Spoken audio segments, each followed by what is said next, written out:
Let us now have a look at the electrophilic substitution reactions of benzene. So with benzene, there are three major electrophilic reactions that we need to know about. Halogenation, when we attach a halogen to the benzene ring, Friedel-Crafts alkylation or acylation, and nitration, attaching the NO2 group. So let's look at those one at a time. The most important fact about benzene when it comes to its bonding is just how rich in electrons the pi structure is going to be. So if you remember, benzene had those overlapping p orbitals above and below the plane of the molecule, which created this region of delocalized electrons where the electrons are basically free. Well, those electrons are really present and in high electron density for anything that might be attracted to electrons. Electrophiles are going to be interested and are going to come in there to try and bond with it. Now, before we get carried away with our aromatic chemistry, let's just look at those two terms with more simple chemistry, electrophilic and nucleophilic reactions. So electrophilic are going to be after the electrons. They are probably going to be positively charged objects looking for electrons in another molecule. So here we've got a very good example. This is an addition reaction to an alkene. So there we have ethene, and we've got hydrogen bromide. Now the very positive hydrogen in hydrogen bromide is going to be more attracted to the electrons in that double bond than it is to the bromide. So it's going to split away from the bromide ion, and it's going to take the electrons from that double bond, forming a bond with it to the carbon, then leaving a bromide ion behind. It is that bromide ion is going to come and do a secondary bond to the slightly positive carbon that has been left behind. So that first movement, the movement of the positive hydrogen to go after the electrons in that double bond, that was an electrophilic reaction. Now, nucleophilic reactions, here's a very good example. We've got OH based from sodium hydroxide attacking hydrogen bromide. And what it's doing is the negative charge on the oxygen of OH from all those lone pairs is going to be attracted to the slightly positive end of the hydrogen bromide molecule. And the hydrogen is going to be more attracted to the oxygen, being more negative than the bromide. It's going to go and bond with the oxygen from there instead, forming water molecule, H2O, and leaving the bromide as an ion alongside the sodium as an ion. Now that's a nucleophilic reaction because the oxygen went after the positive charge of the hydrogen. So the first electrophilic substitution reaction that we want to look at with benzene is halogenation, so attaching a halogen to the benzene ring. Now, though the benzene ring has a high electron density, it's not high enough to induce a dipole in a bromine molecule. So what we would have to do is we would have to actually polarize the bromine molecule so that one of them was positive and one of them was negative by introducing a catalyst. In this case, we call it a Lewis acid catalyst in the form of iron bromide. Now, FeCl₃, it's called a Lewis acid catalyst because it can accept an electron pair and basically gain an additional bromide ion. Becomes an ion called tetrabromoferrate, which is FeBr4-, 4 ligands, and all 4 of them are bromide. Key thing is that leaves behind a positive bromide ion, and that bromide ion is going to be attracted very strongly to the electrons in the pi structure of the benzene ring. So it's going to sidle on in there, and the electrons from that pi structure are going to jump into and become bonding electrons between the carbon and the bromide ion. Well, this intermediate step occurs where for a short moment the bromide ion has taken electrons from the pi structure, and there is this temporary bond still to the hydrogen that was present at that point. But of course, what's going to happen now is the very close by tetrabromoferrate ion is going to have one of those bromides more attracted to that weakly bound hydrogen than to the actual ion of iron bromide. And so what forms is hydrogen bromide. the electrons that was holding the hydrogen to the benzene ring get returned back into the pi structure, and then eventually you get a restored pi structure with now bromine substituted onto the ring. So this is a straightforward electrophilic substitution that we call halogenization. Now, if we want to test to see have we actually done this, we might want to test for hydrogen bromide. So ammonia, expose it to ammonia, and a white solid appears in the vapor. So we can actually see if we have we been successful in this reaction.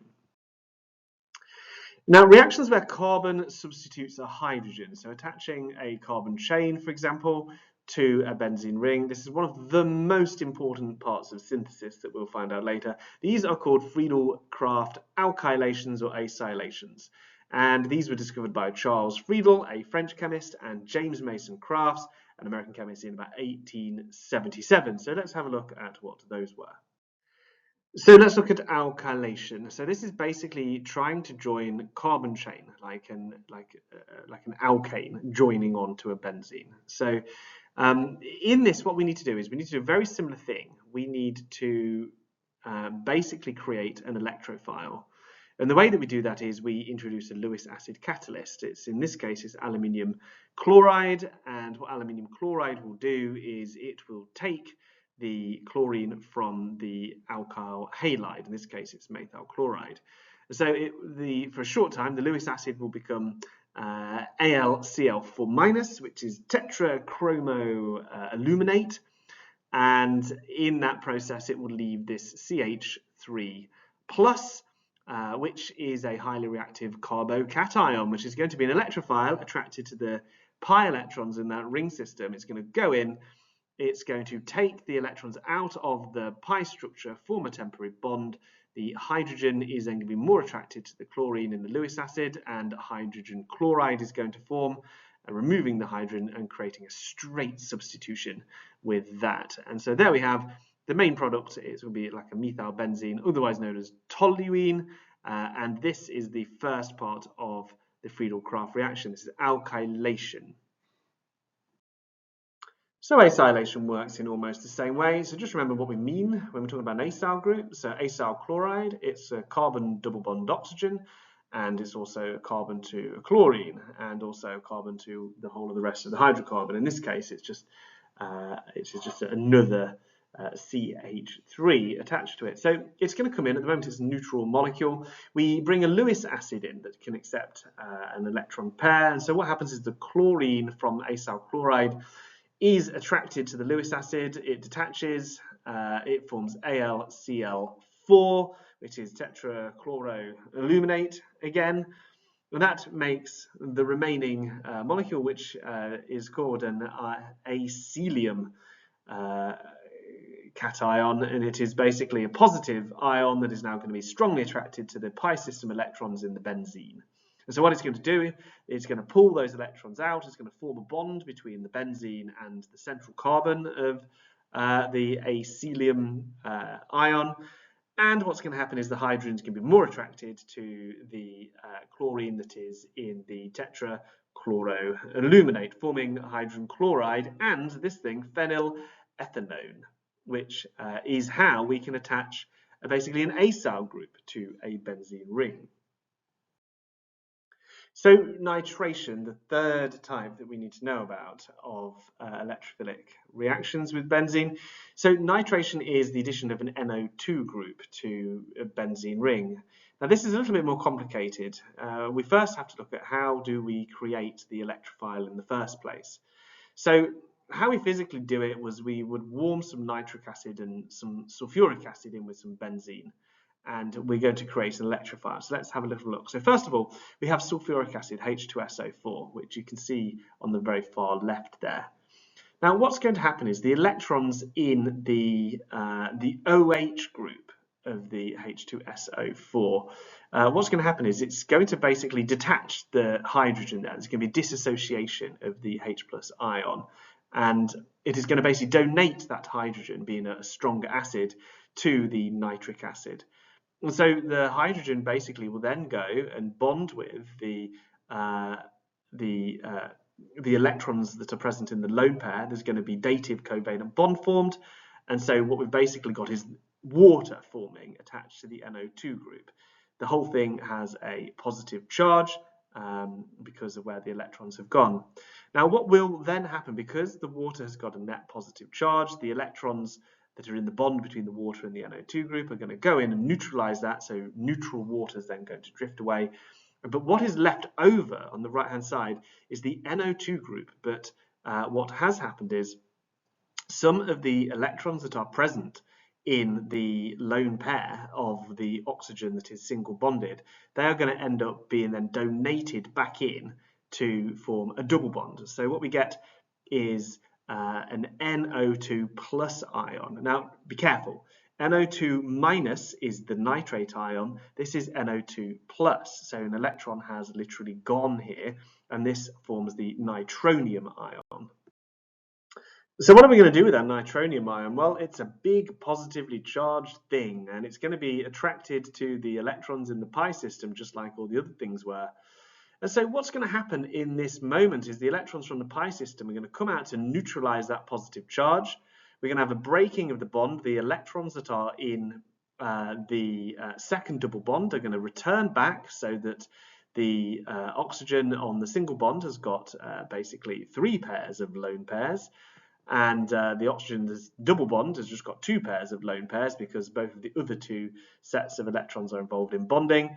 And we basically get an NO2 group that attaches for a short time to the ring. The hydrogen then drifts off and goes and attaches itself to some water somewhere, and for a very short time forms H3O+. But basically, that's it. We have the straightforward substitution. And then we end up with nitrobenzene, which is a benzene ring with the nitro group attached. So what follows here is a series of questions that you can have a little look at. For example, which reaction is which? Trying to spot which is a nitration, an electrophilic substitution, a Friedel₃ acylation, or a Friedel₃ alkylation. Here is the answers. So if you got it right, congratulate yourself. And then there are a few more questions, but I shall leave you to have a look at those yourself.